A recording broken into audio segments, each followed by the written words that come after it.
శ్రీమాత్రే నమ. జయ గురు దత్తాత్రేయ నమ.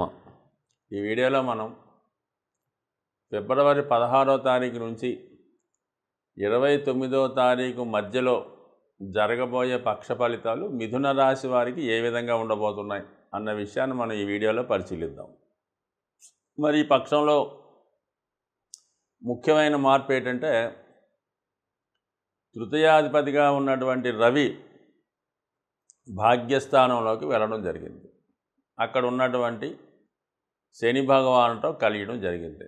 సో ఒక విధంగా మిథున రాశి వారికి మరి వృత్తిపరంగా గతంలో ఉన్నటువంటి స్పీడ్ తగ్గి కొద్దిగా స్లోగా వెళ్ళడం జరుగుతుంది.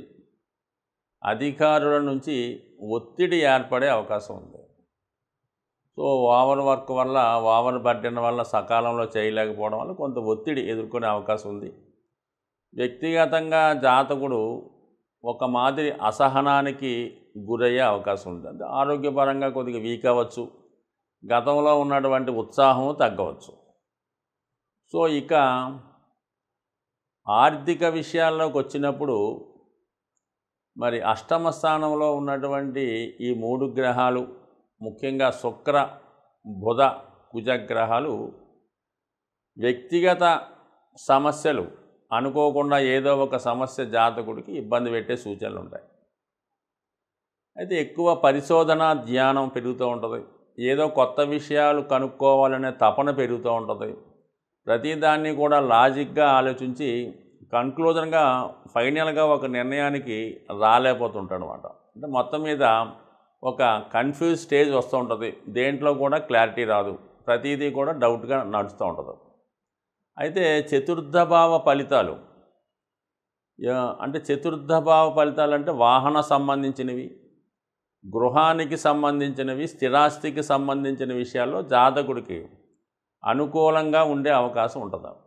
ఏదైనా కొత్త వాహనం కొనుక్కునే ప్రయత్నం నెరవేరడం, అలాగే గృహాన్ని ఆధునికరంగా అలంకరించడం, సో అలాగే మరి కొత్త గృహం కొనుక్కోవడం కానీ దానికి తగు విధమైనటువంటి పథకాలు ప్లాన్లు వేసుకోవడం కానీ జరిగే అవకాశం ఉంది.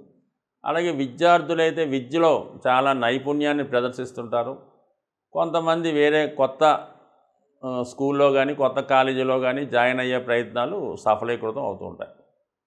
సో ఈ విధంగా మరి అష్టమ స్థానంలో ఉన్నటువంటి గ్రహాలు జాతకుడిని వ్యక్తిగత ఆరోగ్య విషయంలో మనశ్శాంతిని ఇబ్బంది పెట్టినా చతుర్థ భావ ఫలితాలు మాత్రం 100% మంచి ఫలితం ఇస్తాయి. ఎందుకంటే చతుర్థాన్ని నుంచి అష్టమం పంచమం అవుతుంది కాబట్టి కంపల్సరీగా జాతకుడు ఈ గృహానికి వాహనానికి మాతృ సంబంధించిన విషయాలు చాలా అనుకూలమైన ఫలితాలు పొందుతాడు. So okay. అలాగే మరి స్త్రీలకు ఇది చాలా అనుకూలంగా ఉంటుంది. అష్టమ స్థానంలో శుభగ్రహాలు వచ్చినప్పుడు మరి జాతకురాలకి వివాహం నిశ్చయం అవడం కానీ వివాహ విషయంలో ఒక నిర్ణయానికి రావడం కానీ జరిగే అవకాశం ఉంది. సో ఏదన్నా మొత్తం మీద ఈ శుక్ర ఈ బుధుల కలయిక అష్టమ స్థానంలో మరి స్త్రీలకి ఒక మంచి యోగాన్ని, అలాగే బహుమతుల రూపంలో మరి విలువైన ఖరీదైన వస్తువులు కానీ ఆభరణాలు కానీ లభించే అవకాశం ఉంది. సో ఏదైనా మరి మంచి ఇంట్రెస్ట్ అయినటువంటి టాపిక్ స్త్రీలకి ఇది చాలా మంచిది. భాగ్యస్థానం కూడా బాగుంది. మొత్తం మీద లాభస్థానంలో ఉన్నటువంటి గురువు ఈ అన్ని విషయాన్ని కూడా కంట్రోల్ చేయడం జరుగుతుంటుంది. మొత్తం మీద ఈ గురువు శుక్రగ్రహ నక్షత్రం మీద సంచరిస్తూ భరణి నక్షత్రం మీదకి మారడం వల్ల పైపెచ్చి 11వ స్థానంలో ఉండడం వల్ల ఏంటంటే మీకు సప్తమ దశమ భావ ఫలితాలు చాలా అనుకూలంగా ఇస్తాడు. అలాగే శుక్రుడు ఎప్పుడైతే శుక్రుడికి గురువు కనెక్షన్ వచ్చిందో ఈ రాశిలో ఉన్నటువంటి స్త్రీలకి చాలా ఆనందంగా వాళ్ళ టాలెంట్కి సరైన గుర్తింపు వస్తుంటుంది. ఎవరైతే ఈ మిథున రాశిలో మీడియా రంగంలో కానీ టీవీ యాంకర్లుగా కానీ న్యూస్ రీడర్లుగా కానీ అలాగే సాఫ్ట్వేర్ రంగంలో ఉన్నటువంటి స్త్రీలకి ఖచ్చితంగా ప్రమోషన్ రావడం, అలాగే అదే వృత్తిలో ఉన్నటువంటి వారితో పరిచయం అయ్యి అది వివాహంగా మారడం కూడా జరిగే సూచనలు ఉంటాయి. ఇక దశమలో ఉన్నటువంటి రాహు స్వభావసిద్ధంగా ఈ మీడియా రంగం వారికి, యూట్యూబర్స్కి, కొత్తగా సాఫ్ట్వేర్ రంగంలో ప్రవేశిద్దాం అనుకున్న వాళ్ళకి ఇది చాలా అనుకూలించే అవకాశం. మీరు వాళ్ళ యొక్క ఆలోచనల్ని, వాళ్ళలో ఉన్నటువంటి టాలెంట్ని వృత్తిలో ప్రవేశపెట్టడం, కొత్త పరికరాలు, లేటెస్ట్ టెక్నాలజీ మరి వృత్తిలో ప్రవేశపెట్టి మీ యొక్క వృత్తి వ్యవహారాలను ఇంకా సులభతరం చేసుకొని ఇంకా ఇంప్రూవ్ అవ్వడం జరుగుతూ ఉంటుంది. సో మరి దాని తాలూకా ఈ మీనరాశిలో రాహు ఉంటే రాహు యొక్క డిపాజిట్ గురువు లాభస్థానంలో ఉండడం వల్ల కంపల్సరిగా వృత్తిలో మీకు 100% ప్రమోషను అభివృద్ధి రావడం జరుగుతుంది. సో మీరు అదనపుగా కొత్త ఉద్యోగం కానీ ఉన్నదానికి అదనంగా ఆదాయం సంపాదించే పరిస్థితులు కానీ ఈ సమయంలో రావడం జరుగుతుంది. అట్ ది సేమ్ టైం మరి మీ జీవిత భాగస్వామి యొక్క ఆదాయం పెరగడం కానీ వారి యొక్క సహకారం మీకు సంపూర్ణంగా లభించే అవకాశం ఉంది. సో ఇవన్నీ మరి ఈ రాశి వారికి అనుకూలంగా ఉంటే 4వ స్థానంలో ఉన్నటువంటి కేతువు కూడా సాధ్యమైనంత వరకు మరి నూతన గృహ నిర్మాణానికి కానీ లేదంటే ఏదైనా కొత్త ఆస్తి కొనే విషయం కానీ మరీ ముఖ్యంగా ఏం చేస్తుంటే పాత ఏమన్నా ఉంటే అమ్మేసి వాహనం కానీ గృహం కానీ సైట్లు కానీ స్థలాలు కానీ అమ్మి వేరే చోట కొత్తగా కొనుక్కునే ప్రయత్నం కూడా ఈ కేతుగ్రహ ప్రభావం వల్ల జరుగుతూ ఉంటుంది. అది సాధారణంగా ఈ కేతుగ్రహం ఏం చేస్తాడో మనం ఏదైతే అనుకుంటామో అది జరగదు. కొన్ని సందర్భాల్లో దానికన్నా బెటర్ అవకాశాలు కూడా రావడం జరుగుతుంటాయి. కాబట్టి ఇది ఒక మంచి ఉదాహరణ. కాబట్టి కొంత తొందరపడకుండా ఉంటే మీరు కోరుకున్న దానికన్నా గొప్ప ఇల్లు కానీ వాహనం కానీ జరిగే అవకాశం ఉంది. అంటే ఎక్కువ గ్రహాలు శని యొక్క రాశుల్లో ఉండడం వలన ప్రతి పని ఆలస్యం అవుతుంది, కానీ కంపల్సరీగా అది జరిగి తీరుతుంది. సో ముఖ్యంగా మరి ఈ మిథున రాశి వారు మరి ఎందుకంటే రవి సూర్యభగవానుడు శనిగ్రహంతో కలిసి నెలంతా సంచరిస్తాడు కాబట్టి కొంతవరకు వ్యక్తిగత ఆరోగ్యం అలాగే మీ తండ్రి గారి ఆరోగ్యం లేదంటే మీకు అధికారుల నుంచి ఇబ్బందులు కొన్ని వచ్చే అవకాశం ఉంది. కాబట్టి మరి ఈ పక్ష ప్రారంభంలో వస్తున్నటువంటి రథసప్తమి 16/2వ తారీఖున కంపల్సరిగా ఈ మిథున రాశి వారు విధి విధానంగా సూర్యోదయానికి మరి సూర్యభగవాన్ని ఆరాధించి పాయసం నైవేద్యంగా పెట్టి అది ప్రసాదంగా తీసుకొని ఆ రోజంతా నియమంగా ఉంటూ మరి ఆదిత్య హృదయం అలాంటివి చదువుకోవడం వల్ల కంప్లీట్గా జాతకులకి రవి యొక్క అనుగ్రహంతో అధికారుల నుంచి వచ్చే వేధింపులు తగ్గి మిగతా విషయాలు అనుకూలంగా ఉంటాయని ఆశిస్తూ సాధారణంగా గ్రహాల యొక్క శాంతి కొరకు పంచభూతాలు అంటే మనకి గాలి, నిప్పు, నీరు, వాయువు, ఆకాశం అనే 5 తత్వాలు ఉండడం జరిగింది.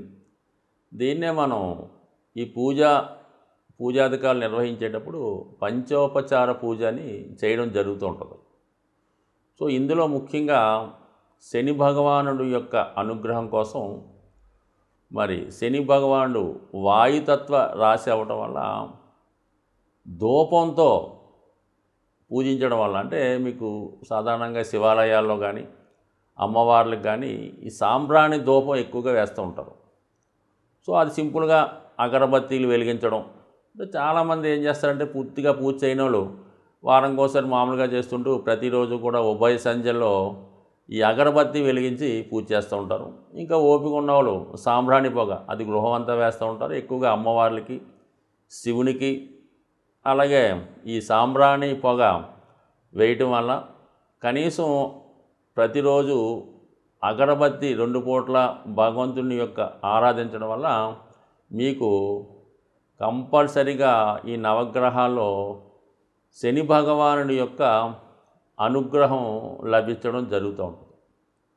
సో ఈ కారణం వల్ల ఒకటి, అలాగే ప్రతిరోజు కూడా ఈ గృహంలో నిరంతరం ఏదో భగవంతుని యొక్క నామస్మరణ మోగే విధంగా అంటే గతంలో కొన్ని చిన్న చిన్న బాక్సులాగా ఉంటే ఏదో ఓం నమో నారాయణయో ఓం శివాయ ఏదో చదువుతూ ఉంటాయి.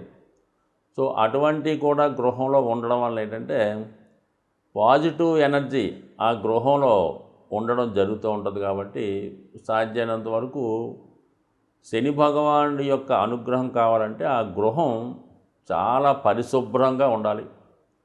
అలాగే ఇరిగిపోయిన వస్తువులు, పనికిమాలిన వస్తువులు, అక్కర్లేని వస్తువులు ఇంట్లో ఉంచడం.